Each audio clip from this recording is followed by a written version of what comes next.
Hey guys, Jim here. Welcome into another edition of Into the Light. And today we're going to be talking about something that's actually really affordable and made further affordable by the Massdrop everyday carry community. If you haven't shopped with Massdrop, definitely check them out. They break everything up into communities, and the everyday carry community has knives and multi-tools and flashlights and cool guy shit like that.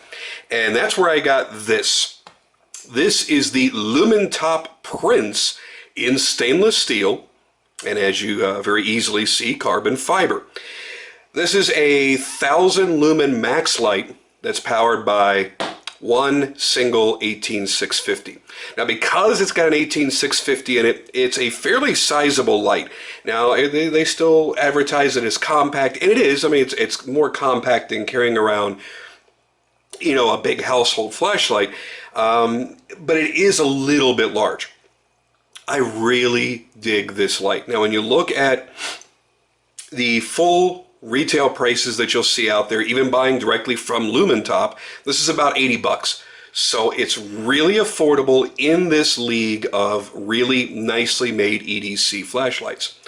And when you buy from Massdrop, you obviously get a lower price. Now, right now, their drop has ended, but you can go into Massdrop and you can look for the Lumintop Prince and you can click request. And then when enough people request it, they'll bring it back.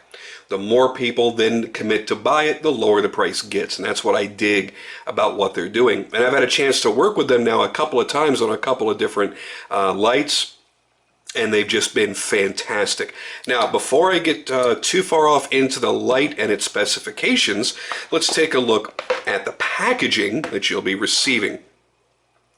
Lumintop packages in a very simple, very plain brown box, nothing particularly special, but again, it's cost savings. It's not a crazy expensive packaging.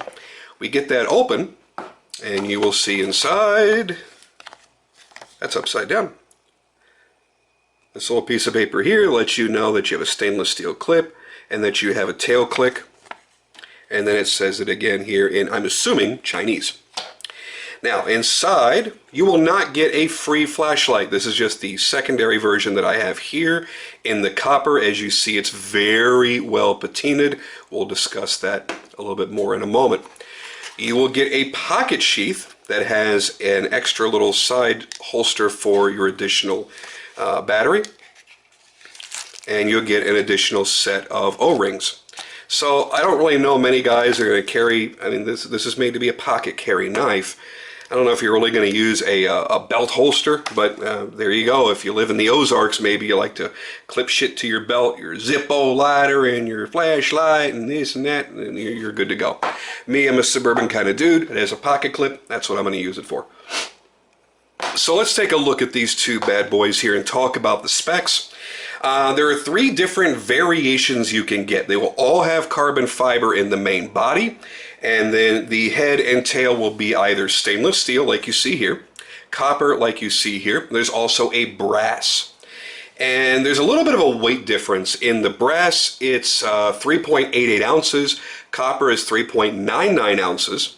And the stainless steel is the lightest weight at 3.74 ounces. Not really a huge difference, but you will notice it just a little bit, especially when the batteries are inside of it.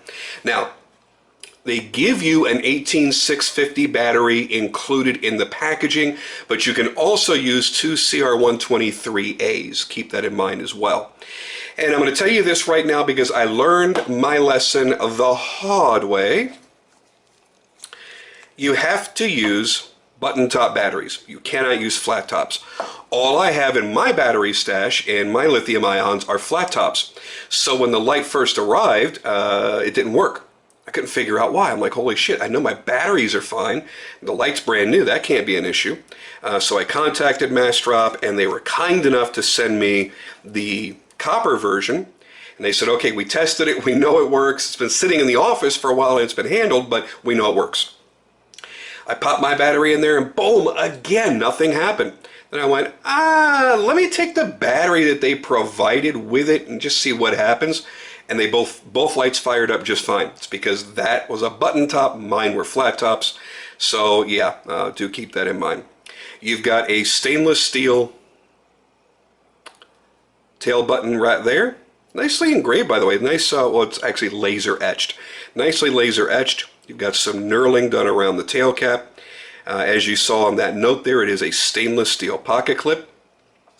I wish it were a little bit nicer. I'm not really knocking Lumintop for that, because you can buy a $500,000, $800,000 custom light and get a clip that's not too dissimilar in design from that. I don't know. There's something about it that I kind of feel like it needs a little bit of a nicer clip. They've got nice milling here, up around the head. It's not really a crenellated bezel. I mean, I guess no, that is completely flat. So it is a completely flat bezel.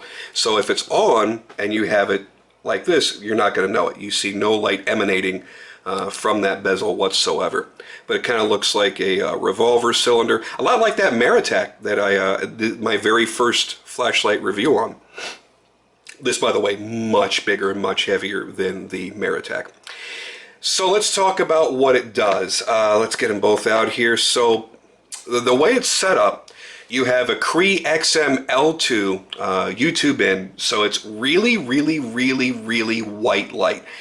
I prefer it to be just a tad more neutral. It's a very white light. It's an artificially white, so keep that in mind. But that will give the appearance to your eye that it's brighter than it really is. The max output is 1,000 lumens, and the maximum beam distance is 169 meters. That's actually really good throw for the size of light that it is. It doesn't have a lot of spill, so if you're more of a flood guy than a throw guy, this may not be the light for you, but it's got a really nice directed hotspot that I think that those of you that want throw, you're going to really enjoy that. They list the peak beam intensity as 7,110 candela. I don't know if that's really going to mean a lot to you, but the information is there. Let's talk about the modes. Very simple to access the modes. You're going to turn it on with a single click. Then you're going to do a half click to scroll through your modes. So there's your low, medium, and high. When we talk about the different modes, your low mode is 25 lumens. Which is really kind of high for a low mode, at least for my uses, and you'll get 65 hours out of that. I'd love to see that around 10 lumens, maybe 15 lumens, pull another 10 hours out of it and not be so bright. Especially if you're using this as your car light. You know, you've got this in your car. For some reason, maybe your navigation system stops working and you're reading the handwritten notes you have to get to your buddy's house for the big party. And when you're doing that, that's really bright, even on the lowest mode. It's still wanting to kick back at you, and on a white piece of paper, it's going to really blast at you. So I would have preferred to see a few lumens less on the low mode, but whatever. Medium mode is 170 lumens, very, very useful. You get 11 hours continuous out of that, and that's going to be pretty much perfect for most uses. I mean, running around your backyard, walking down the path in the woods, something like that, you're probably going to be totally fine with 170 lumens. The high mode at 1,000 lumens, this is not a turbo mode, and I want to be very clear about that. A lot of times, especially in this price range, you're going to see these really big numbers for lumens, and I'll tell you, it's 1,000 lumens out of a flashlight that's only 1/8 of an inch long, and this and this and that. What they don't tell you is it's a turbo mode that'll kick down by at least 50% after 30 seconds or maybe even a minute. This you can leave on the full intensity in the high mode for up to 2.5 hours. That's when the battery will become completely useless. But with the lack of heat sinks on here, I wouldn't want to hold this thing for more than maybe 5 minutes at 1,000 lumens. It's going to get hot as hell. If you're holding it way back here, I'm sure the carbon fiber will dissipate some of that heat just fine. But if you're really holding onto the light, you know, doing anything, I'm worried that it would be a little bit too hot at that high range. But listen, you're never really going to run it for, 10, 15, 20, 2.5 hours at 1,000 lumens. Anyway, they list this as IPX8 waterproof. So yeah, it's a fairly water resistant device. You don't really have to worry about it too much. You drop it in a mud puddle or something like that, no big deal. They list it as 1.5 meters impact resistant. So it's going to take a few drops and it's still going to keep coming back without shattering the lens and without providing too much shock to the driver. So that's pretty damn good. Working voltage is 3 to 8.4 volts. And the dimensions on this bad boy, you're looking at, and we're going to go with inches instead of centimeters. They like to list centimeters for some reason on a lot of these. You're looking at 4.5 inches in length and 0.87 inches in its diameter. So all in all, it is compact enough to carry on a daily basis. I have carried the steel now for a couple of days, and I have thoroughly enjoyed it. The one thing is, if you're, I don't know, you're getting to be a little bit round in the belly, you got a little bit of side saddle action going on there, and you're wearing jeans, it may stick up, it may poke up enough to cause you some discomfort, especially when you're driving. But, you know, most people aren't really going to have to worry about that, I would hope. There we go. Nice little display right there. It's a nice small diameter. It is actually smaller than a lot of the lights that I traditionally carry on a daily basis. So as far as that went, it didn't take up a lot of room in the pocket. Like I said, though, it is a little substantial in its weight, so do keep that in mind. Now let's take a look at the beam pattern. We're going to start by doing it here inside and give you an idea of what that beam pattern is going to be like. Now you see it is a very clearly defined beam, and even the spill still has a great amount of light to it, but there is a strong spot to this light. As we bring it up, I'll bring it up well over my head. And you see that spot definitely does spread out. And I'm bringing it to the side, and you really don't see, again, that spill becomes almost invisible at any kind of distance. Here, it's much more defined. You can see that from here to here. But as we pull out, it becomes very, very weak and not so useful. So it's definitely going to be a better light for those that want that strong spot. Let's give you a side-by-side comparison. Whoa, hello. Knocked my carbon fiber all over the place. All right, so I'll put it side-by-side with the legendary Gizmo Haiku. And let's make sure I'm in the right mode. Okay. Now, the reason why I'm using the Haiku here is because generally most high-end users of flashlights will consider the Haiku to be the most perfect beam. It is by far not the brightest flashlight you're going to get, especially in its price range, but it is as perfect of a beam as you can get. That center spot is clear, it's defined, it's sharp, it's a very high quality beam, and because the reflector that Don is using on it, you get an amazing flood out of it that's very useful, and it doesn't just fall off. It is really, really a great useful beam, and I'm going to show you a quick comparison here. And again, I am under my studio lighting. We're going to see a bigger difference when we take it outside at night, and you see what those differences really are. Now, as you see, the Lumintop is substantially brighter, so I'm going to put it on medium, and they appear to be just about the same. I will tell you this, that looking at the wall in front of me that you can't see, the Gizmo has given me a better, cleaner, tighter spot at that little bit of distance, where this is starting to break up just a little bit. Again, that's going to be in the, not just in the quality of your LED, but it's going to be in that reflector and in that lens, the clarity of the lens. But the reflector really is a huge, huge deal. So let's go ahead and turn these off for the time being and take a look at those reflectors. And you can judge for yourself. Now, number one, this is a smooth reflector. This is an orange peel reflector, so you're going to get different properties just because of that. You'll also notice that on the Gizmo, the LED is much further down and the reflector is much, much longer. This is a little bit shallower.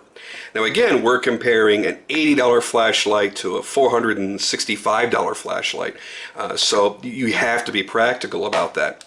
In its price range, I really don't see anybody kicking its ass. And then we'll put it up against the Henko Trident, which is a much floodier light. It's a less direct beam because it is a triple.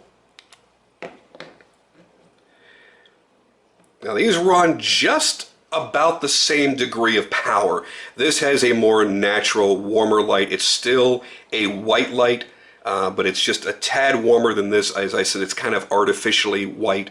You can even see that, as a matter of fact, that it's very, very blue when you look at it here. So this is holding league with a $1,000 flashlight and doing so very, very well. And again, when we go outside at night, I think you're going to be very impressed with what that little light can do. Listen, most people are never going to spend $1,000 on a flashlight. And that's normal. You wouldn't expect people to just generally do that. So if you're looking, well, that sucker's already really warm, but back here, nothing, absolutely nothing. When you're looking at spending $50, $60, $80 on a flashlight, honestly, this is one of the nicest looking ones that you're going to receive. Let's wipe it down real quick. Get some of the fingerprints off and give you some close-up views.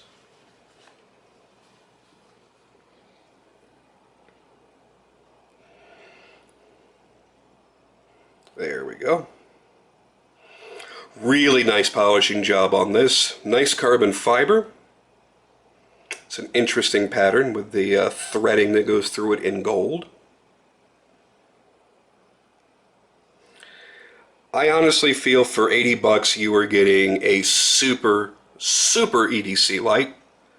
Great quality. The fit and finish on this is really fantastic. They did a beautiful job. It's a nice deep mirror polish. It doesn't show any flaws in the metal. There is your LED.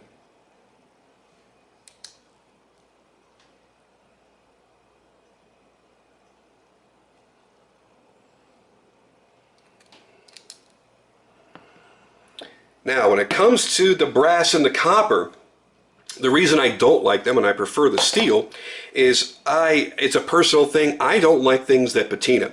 When you buy the copper or brass, it is going to be as beautiful and shiny as this. After you've handled it enough, it develops its natural patina. It's almost like a living skin that actually protects the material from corrosion.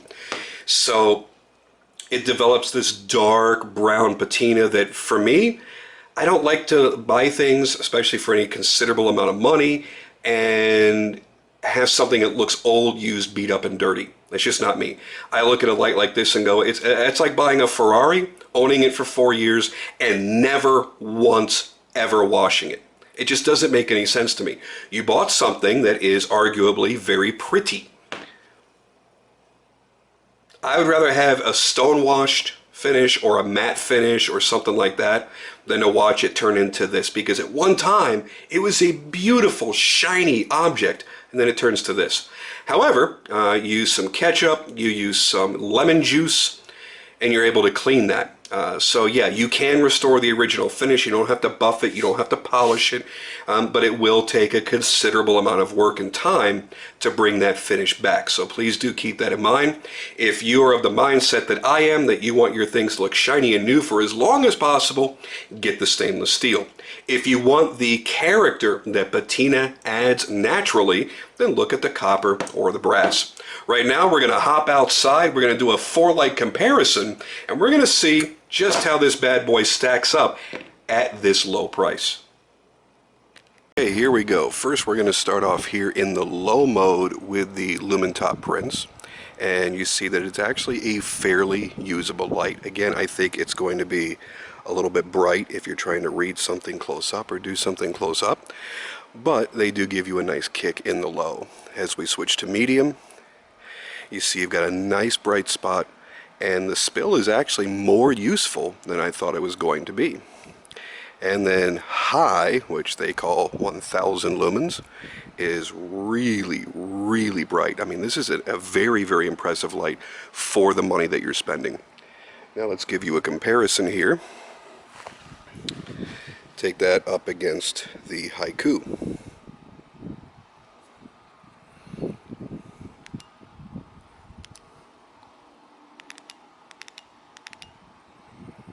Now you see with this you have much more, I don't want to say usable light, but it's definitely a little bit cleaner.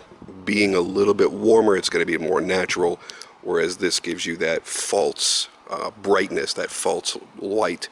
So you'll lose a little bit of depth perception, but you know, this isn't a searchlight. It's not really going to be that big of a deal, but you see it is quite a bit brighter than the Machismo Haiku. It's really pretty comparable to the medium setting on the Lumintop Prince. Very, very big difference there. Now let's see what happens. We bring it out against this bad boy right here.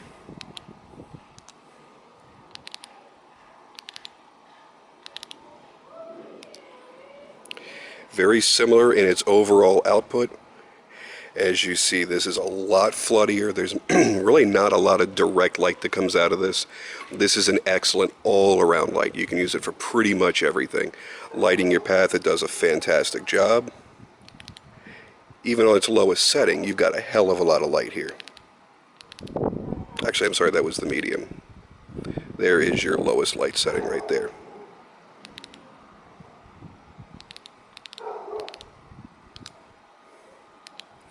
So as you see, this is one hell of a solid performer.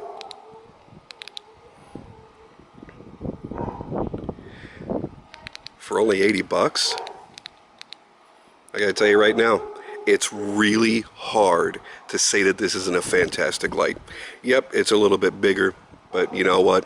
Sometimes it just doesn't matter. You got a good quality light here for a fantastic price. And really great user interface. I'm not usually one that's a big fan of electronic switches. This one is a really, really good one. It's very easy to use, very easy to switch between the modes. Very intuitive, fantastic light. There you go, guys. There is your nighttime view.